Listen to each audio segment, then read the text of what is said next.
Lori Vallow, the Idaho mom charged in the deaths of her two children, has been found mentally unfit to stand trial. Now, the decision is actually related to earlier charges that were linked to the children's disappearance. This is separate from the murder indictment. Let us bring in our legal analyst, Joey Jackson, defense attorney as well.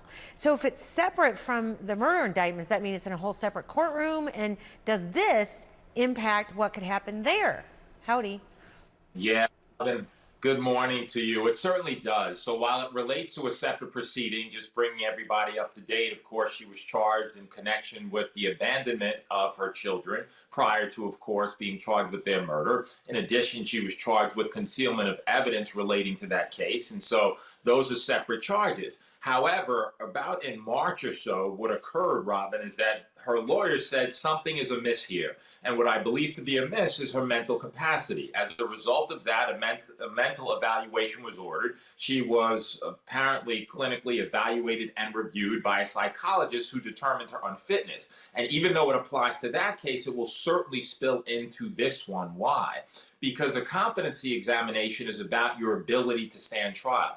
Are you and do you understand the nature of the proceedings, the nature of punishment, what's going on, and can you assist in your defense? And so to the extent that you cannot assist in your defense in one case, it doesn't make you automatically able to assist in another. So to your core question, it absolutely will, affect and resolve in a result relating to, I believe, a stay, that is a hold on in the proceeding that she'll face now in accordance with the murder charges.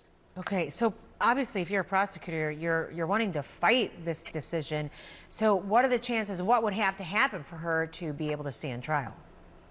Yeah, so that's exactly right. The prosecutor is fighting the charges. They call it controverting the findings. And so what you do is simply because one psychologist evaluated her and made that finding doesn't mean that you have to be in accord with that. And so the prosecution is arguing that there should be another test, right? And what will ultimately happen is another psychologist will evaluate her, and then there will be a hearing, before the court, excuse me, Robin, and a judge will have to make a determination as to whether or not she's competent. At the end of the day, if you're not competent, no matter what happens in that courtroom, those charges will, even if convicted, right, be subject to appeal. And so if you're a judge, you want to err on the side of knowing that the defendant who's accused of the charges can be involved in the proceedings, knows what she's faced with, and can assist counsel. But I think at the end of the day, there will be some delay as it relates to this case. It doesn't mean it has to be indefinite. The judge indicated restorative treatment, Robin. What that means is that you'll be hospitalized, you'll get the treatment you need, and if you reach the point, we don't know when,